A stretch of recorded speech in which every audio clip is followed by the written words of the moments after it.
함께 유독한 말씀으로 우리 인생의 시험을 만날 때라는 제목으로 말씀 전하기 전에 광고 하나 하겠습니다. 결혼식이 있습니다. 우리 청년 이부의 김현정 자매 결혼식 하는데요. 내일 오후 1시에 결혼식이 있고 목사님께서 주례하십니다. 우리 이 청년이 우리 교회에서 오랫동안 신앙생활했지만 부모님들이 교회를 다니시지 않습니다. 그러다 보니까 사실은 이제 우리가 관계가 없다가 보면 좀 관심을 소홀하게 되지 않습니까? 근데 여러분, 우리 교회 청년이고 또 앞으로 또 귀한 믿음의 자녀들을 살아갈 수 있도록 하기 위해서 여러분들 격려하는 차원에서도 많이 오셔서 여러분 또 결혼식 참여해 주시고 뿐만 아니라 할 수만 있다면 주방의 도우미로 좀 많이 봉사해 주셨으면 좋겠습니다. 우리 연사님이 하시는데 기쁜 마음으로 하시는데 또 도우미가 적으면 그 기쁨이 불평으로 바뀔 수 있습니다. 그래서 여러분들이 더 많이 오셔서 함께 참여해 주시면 좋겠다 싶습니다. 아침 7시부터 한답니다. 너무 일어서 그 시간 못 오면 조금 시간 지나서라도 많이 오셔서 도와주시면 감사하겠습니다. 여러분, 우리 옆에 분 한번 인사할까요? 참 잘 오셨습니다. 정말 잘 오셨습니다. 피곤한 시간이지만 하나님께서 우리에게 주시는 은혜가 있는 줄 믿습니다. 오늘 본문의 말씀으로 인생의 시험을 만날 때라는 제목으로 하나님의 말씀을 함께 나누도록 하겠습니다. 여러분, 오늘 본문의 말씀은 우리가 잘 아는 것처럼 예수님께서 공생애를 시작하시기 전 마귀에게 시험을 받으시는 그런 장면입니다. 본문 1절은 이렇게 시작합니다. 그때 예수께서 성령에게 이끌려 마귀에게 시험을 받으러 광야로 가사. 그때, 여러분 여기에서 그때는 언제를 말하는 것입니까? 오늘 본문의 바로 앞장에 보면 무슨 장면이 나옵니까? 예수님께서 세례 요한으로부터 세례를 받으시는 장면이 기록되어 있습니다. 예수님께서 이제 공생애를 시작하시기 전에 세례 요한으로부터 세례를 받으셨는데 바로 그때를 의미합니다. 예수님께서 세례 요한에게 세례를 받으시는 바로 그때에 무슨 일이 있었다고 오늘 본문은 기록하고 있습니까? 예수님께서 성령에게 이끌려 마귀에게 시험을 받으러 광야로 가셨다라고 이야기합니다. 여러분 좀 의아하지 않습니까? 예수님께서 이제 공생애를 시작하시며 세례를 받으셨습니다. 그러면 이제 좀 좋은 일이 있고 또한 예수님께 힘이 되어지고 또 용기가 될 만한 그런 일이 있으면 참 좋겠는데, 그런데 곧바로 어떤 일이 있었다고 이야기하고 있습니까? 마귀에게 시험을 받으셨다고 말합니다. 그것도 성령에게 이끌려 마귀에게 시험을 받으러 광야로 가셨다고 말합니다. 무슨 말입니까?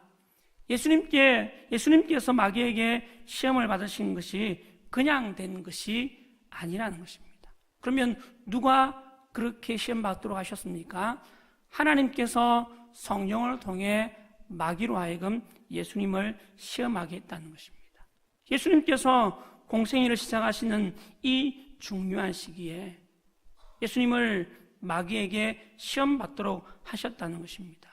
여러분 좀 의아하지 않습니까? 왜 예수님께서 공생애를 시작하시는 이와 같은 순간에 마귀의 시험을 받게 한 것일까요? 한마디로 말씀드리면 예수님의 삶을 통해 우리의 삶의 모범을 보여주시기 위함이었던 것입니다. 여러분, 예수님께서 이 땅에 오신 목적은 우리를 죄에서 구원하시고 영원한 생명을 얻게 하시기 위함이었습니다. 그리고 또 한 가지 예수님께서 이 땅에 오신 목적이 있습니다. 그것은 바로 예수님께서 참 인간으로서 우리의 삶의 모범이 되기 위함이었습니다. 우리를 죄와 사망으로부터 구원하시기 위해서 이 땅에 오셨을 뿐만 아니라 오늘 이 땅을 살아가는 모든 인간들로 하여금, 사람들로 하여금 이 땅에서 어떻게 살아가야 할지 우리에게 모범을 보여주시기 위해서 주님께서 이 땅에 오셨다는 것입니다. 그래서 예수님은 이 땅에서 어떻게 사는 것이 참 인간의 모습인지 우리에게 몸소 보여주셨던 것입니다. 그래서 여러분, 사실은 시험을 받으실 이유가 전혀 없으신 예수님께서 오늘 우리에게 인생의 시험을 만날 때 어떻게 해야 하는지 모범을 보여주시기 위해서 마귀에게 친히 시험을 받으셨던 것입니다.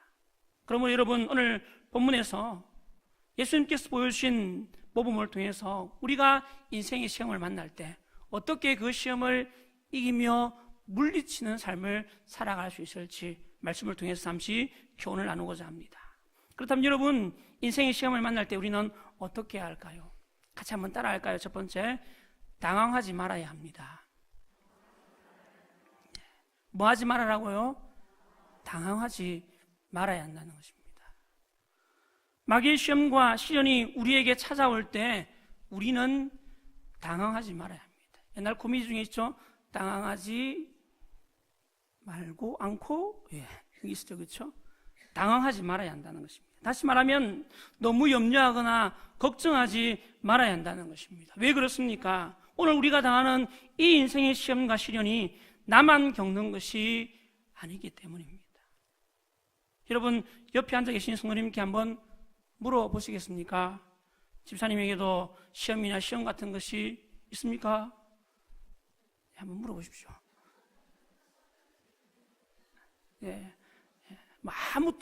아무런 그런 시험 없다고 말씀하시죠, 그렇죠? 그랬으면 좋겠는데. 여러분, 인생의 시험과 시련이 없다면 이 늦은 밤에 피곤한 몸을 이끌고 왜 기도하러 왔겠습니까? 여러분, 이 세상에 시험이 없고 시련이 없는 사람은 단 한 사람도 없습니다. 여러분, 사람들은 돈이 많으면, 참 돈만 많으면 그런 시험, 시련 같은 것은 없을 것이다 여깁니다. 여러분, 정말 그럴까요? 정말 돈만 많으면 시험이나 시련 따위는 내 인생에 없을 것이다 여기십니까? 여러분, 정말 그렇다면 대기업의 총수들이나 재벌들에게는 아무런 걱정도 아무런 염려도 없어야 합니다. 그런데 여러분, 정말 그렇습니까? 가끔 언론을 통해 보도되는 내용들을 보시면 기업의 총수들이 자살을 했다는 이야기도 들려오기도 합니다. 가정이 깨어지는 이야기도 들려집니다. 자녀들이 서로 다투고 싸워서 아예 남보다도 못하게 되었던 것을 우리는 언론을 통해서 많이 보았습니다. 왜 그렇게 되었습니까? 그 돈 때문에 시험이 오고 시련을 겪게 된 것입니다. 다시 말해서 돈이 많다고 시험이 없고 시련이 없는 것이 아니라는 이야기입니다. 그럼 여러분, 권세가 있고 힘이 있으면 어떨까요? 마찬가지입니다. 권세가 있고 힘이 있어도 시험을 만나고 시련을 겪습니다. 요즘 언론을 통해서 보아서 잘 아시지 않습니까? 요즘 계속 뉴스에서 보도되는 내용들이 무엇입니까? 한때 잘 나가던 사람들이, 한때 잘 나가던 권세자들이 경찰과 검찰에 불려가서 조사를 받고 감옥에 갇혔다는 것을 자주 보게 됩니다. 왜 그렇게 되었습니까? 그 권세 때문에 시험을 받고 시련을 당하게 된 것이라는 이야기입니다. 여러분, 이것이 무엇을 말해줍니까? 이 땅에 어떤 사람도 시험이 없고 시련이 없는 사람은 아무도 없다는 이야기입니다. 그런데 여러분, 오늘 본문에 보니까 심지어는 누구도 시험을 받으셨다고 말하고 있습니까? 예수님도 시험을 받으셨습니다. 여러분, 하나님의 아들이신 예수님께서 시험을 받으시고 시련을 겪으셨다면 우리가 시험을 만나고 시련을 겪는 것은 너무도 당연한 일이지 않겠습니까? 그러므로 여러분, 인생의 시험을 만나고 시련을 겪을 때 당황하지 마시기 바랍니다. 당연한 것이 올게 왔구나 여기시면 됩니다. 너무 염려하거나 걱정하지 마시기를 바랍니다. 왜요? 다 겪는 것이기 때문에. 시험이 없고 시련이 없는 사람이 없기 때문에. 그런데 여러분, 오늘 본문에 보니까 예수님께서 시험을 받으셨는데 어떤 시험을 받으셨습니까? 예수님께서 무슨 일로 시험을 받으셨다고 이야기합니까? 마귀가 예수님께 세 가지 시험을 합니다. 첫 번째 시험은 무엇입니까? 본문 3절 말씀 같이 한번 읽겠습니다. 함께 읽겠습니다. 시작. 시험하는 자가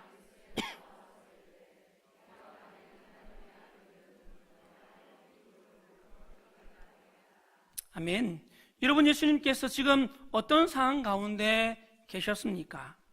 광야에서 40일을 금식하셨습니다. 지금 가장 절박한 것이 무엇이었을까요? 먹는 것입니다. 떡입니다. 그런데 마귀가 바로 이 먹는 것으로 예수님을 시험하셨다는 것입니다. 여러분, 예수님도 완전한 사람이셨기 때문에 40일의 금식 기도로 인해서 정말 배가 고팠을 것입니다. 마귀가 그것을 잘 알고 지금 예수님을 그것으로 시험하는 것입니다. 첫 번째 시험은 육신의 약점을 공격하여 시험하는 육체적인 시험이었습니다. 그리고 두 번째 시험은 무엇이었습니까? 본문 5절과 6절 말씀입니다. 같이 한번 읽겠습니다. 시작. 성전 꼭대기에 세우고 이르되 내가 만일 하나님의 아들이거든 뛰어내리라. 기록되었을 때 그가 너를 위하여 그들이 손으로 너를 받들어 발이 돌에 부딪히지 않게 하리로다 하였느니라. 아멘. 예수님께서, 마귀가 예수님을 무엇으로 시험합니까? 성전 꼭대기에서 뛰어내려서 사람들에게 이목을 끌고 박수를 받으며 명예를 얻도록 시험합니다. 첫 번째 시험이 육체적인 시험이었다면 두 번째 시험은 명예욕을 자극하는 정신적인 시험이었습니다. 그리고 마지막 세 번째로 무엇으로 시험합니까? 8절과 9절 말씀입니다. 같이 한번 읽겠습니다. 시작. 마귀가 또 그를 데리고 지극히 높은 산으로 가서 천하만국과 그 영광을 보여 이르되 만일 내게 엎드려 경배하면 이 모든 것을 내게 주리라. 마귀가 두 번째 시험에서 실패하자 마지막으로 예수님을 높은 산으로 데려가서 천하만국과 그 영광을 보여주며 이렇게 말합니다. 만약 내게 엎드려 경배하면 이 모든 것을 내게 주리라. 무슨 이야기입니까? 예수님께서 이 땅에 오신 목적이 무엇이었습니까? 천하만국의 모든 백성들을 구원하고 하나님께 영광을 돌리는 것이었습니다. 마귀는 지금 그것으로 예수님을 시험합니다. 왜 그렇게 힘들게 할 이유가 뭐가 있냐? 나한테 딱 한 번만, 두 번도 말고 한 번만 절하면 그 모든 건 내가 다 이루어지도록 해줄게. 그렇게 말하는 것입니다. 마귀의 이 시험은 메시아로서의 예수님의 구속사역에 대한 시험이었습니다. 하나님 외에 다른 것을 경배하도록 하는 영적인 또는 신앙적인 시험이었던 것입니다. 여러분, 한마디로 말해서 예수님께서 마귀에게 받으셨던 시험은 육체적 시험, 정신적 시험, 영적 시험, 곧 오늘 우리가 인생에서 당하는 모든 시험의 종류를 다 당하셨다는 것입니다. 여러분, 하물며 하나님의 아들이신 예수님께서 마귀에게 이와 같이 모든 영역의 시험을 받으셨다면 우리가 인생을 살 동안 마귀가 얼마나 많이 우리를 괴롭히고 시험하고 시련을 주겠습니까? 그러므로 여러분, 시험을 만날 때 뭐 하지 말라고요? 당황하지 마시기 바랍니다.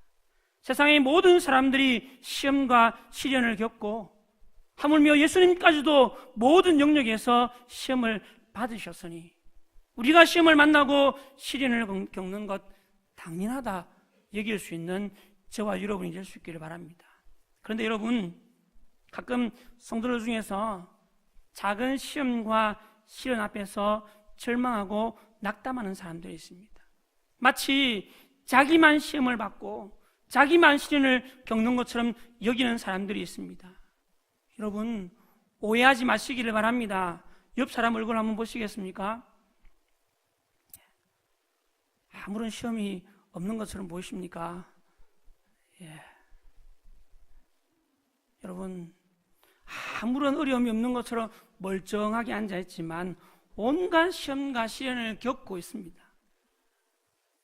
함께 이 인생의 시험과 그리고 고난의 삶을 걸어가는 동지들입니다. 여러분, 나만 고난 겪는다고, 나만 시험에 고통받는다고 여기지 마시기를 바랍니다. 여러분, 오늘 인생의 수많은 사람들 다 이 땅 가운데 시험을 만납니다. 그러므로 어떤 시험 앞에서도 당황하지 마시고 걱정하지 마시고 염려하지 마시기를 바랍니다. 그럼 여러분, 당하지 말면 되겠습니까? 당하지 않기만 하면 되겠습니까? 여러분, 우리가 이와 같은 시험과 시련을 만날 때 당하지 마시고 어떻게 해야 할까요? 인생의 시험을 만날 때 우리는 이 시험을 이겨내어야 합니다. 승리해야 한다는 것입니다. 그럼 여러분, 우리가 어떻게 인생의 시험을 만날 때 승리할 수 있습니까? 같이 한번 따라하겠습니다. 예수님처럼 말씀으로 승리해야 합니다. 다시 한번 하겠습니다. 예수님처럼 말씀으로 승리해야 합니다. 여러분, 예수님처럼 말씀으로 승리해야 합니다. 우리가 우리 인생의 수많은 시험과 시련을 만날 때 우리의 인생의 모범 되시는 예수님처럼, 오늘 본문의 말씀에 이 예수님처럼 말씀으로 승리해야 합니다. 오늘 본문에 보니까 예수님께서 마귀에게 3번의 시험을 받으시는데 그때마다 예수님은 마귀의 모든 시험을 어떻게 물리치셨습니까? 말씀으로 물리치셨습니다. 말씀으로 물리치셨습니다. 본문 4절에서도 예수께서 대답하여 이르시되 기록되었으되, 본문 7절에서도 예수께서 이르시되 또 기록되었으되, 본문 10절에서도 이에 예수께서 말씀하시되 사단아 물러가라, 기록되었으되 주 너희 하나님께 경배하고 다만 그를 섬기라 하였느니라. 예수님은 마귀의 모든 시험에 한결같이 오직 말씀으로 그 시험을, 그 시련을 물리치셨습니다. 자신의 지식이나 지혜로 하지 않았습니다. 자기의 힘이나 권세나 능력으로 하지 않았습니다. 오직 말씀으로 마귀의 시험을 물리치셨습니다. 여러분, 이 사실을 명심하시기를 바랍니다. 마귀의 모든 시험과 시련을 이기는 우리의 유일한 무기는 바로 하나님의 말씀입니다. 하나님의 말씀만이 우리를 마귀의 모든 시험과 시련으로부터 승리하게 하는 줄 믿으시기를 바랍니다. 그래서 여러분, 에베소 6장에 보면 사도 바울이 에베소 교회 성도들에게 편지하면서 마귀의 관계를 이기기 위해서 하나님의 전신갑주를 취하라고 권면하면서 마귀의 관계를 물리치기 위한 유일한 무기로 무엇을 이야기합니까? 성령의 금 곧 무엇을 가지라? 하나님의 말씀을 가지라. 전신갑주의 모든 것은 다 방패입니다. 방패입니다. 이 마귀의 관계를 이기는 유일한 무기는 바로 성령의 금 하나님의 말씀이라고 말하고 있습니다.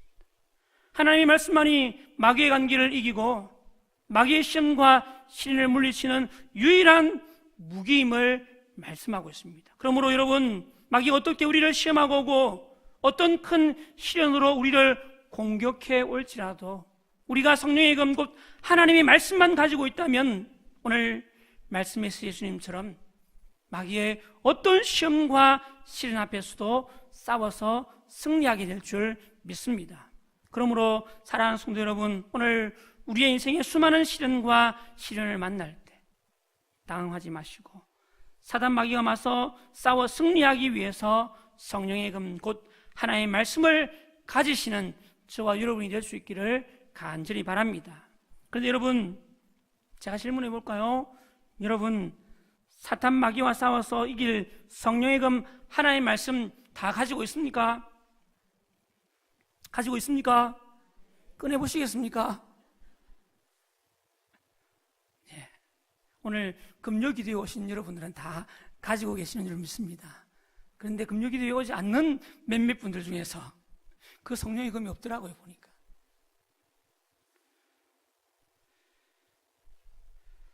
최근 제가 성경 공부를 이렇게 인도하고 있습니다.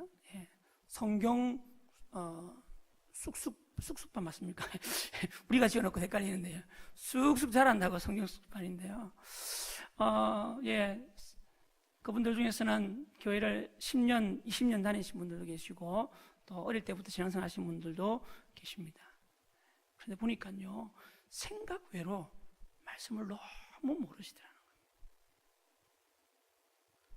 수없이 많이 하나님의 말씀을 듣고 있으면서도 그 말씀이 자기의 말씀이 되어지지 못해서 정작 그 말씀의 금을 뽑아야 하는데 것이 없는 그런 성도들이 간혹 있더라는 것입니다.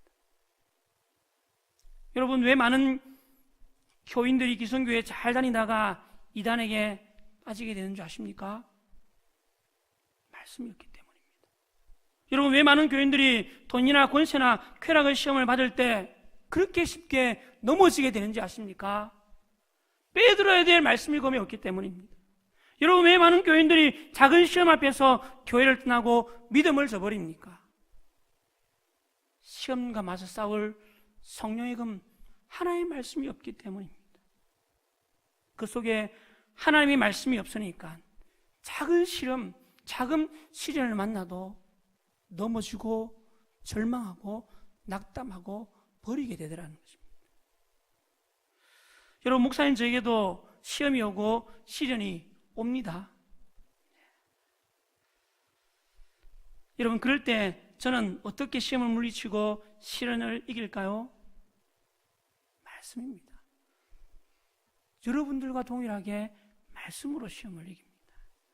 최근 저희 가족이 함께 에베소서 5장 말씀을 암송했습니다. 암송하고 나니까요, 자주 말씀이 떠오릅니다. 좀 부끄러운 고백이지만, 목사님 저도 아이들에게 주일학교 설교하면서 암송해야 됩니다. 이번 주 암송 구절입니다 하고는 잊어먹을 때가 참 많습니다. 근데 목사님 오셔서 암송합시다 했더니 처음엔 저는 하고 싶은 마음이 별로 없었습니다. 그런데 우리 집에 막내가 시작하더라고요. 막내가 암송하는 것을 보고, 야, 막내가 하는데 아빠인 목사인 내가 가만히 있어서 되겠냐. 그래서 붙들어 놓고 외우기 시작했습니다. 성경을 암송하고 나니까요, 문제가 생기고 어려움이 오고 마음속에 유혹이 올 때 말씀이 생각나더라고요. 최근 저에게 가장 많이 생각나는 말씀이 무엇인지 아십니까? 에베소서 5장 3절 말씀. 음행과 온갖 더러운 것과 탐욕은 너희 중에서 그 이름조차도 부르지 말라. 이는 성도에게 마땅한 바니라. 목사님 저에게도 유혹이 오고 시험이 올 때가 있습니다. 그럴 때마다 저도 모르게 되뇌이는 말씀. 음행과 온갖 더러운 것과 탐욕. 너희 중에서 그 이름조차도 부르지 말라. 성도에 마땅한 바니라. 그 말씀이 생각나서, 하나님이 이렇게 말씀하셨지 하고 내 스스로를 다시 새롭게 하게 되더라는 것입니다.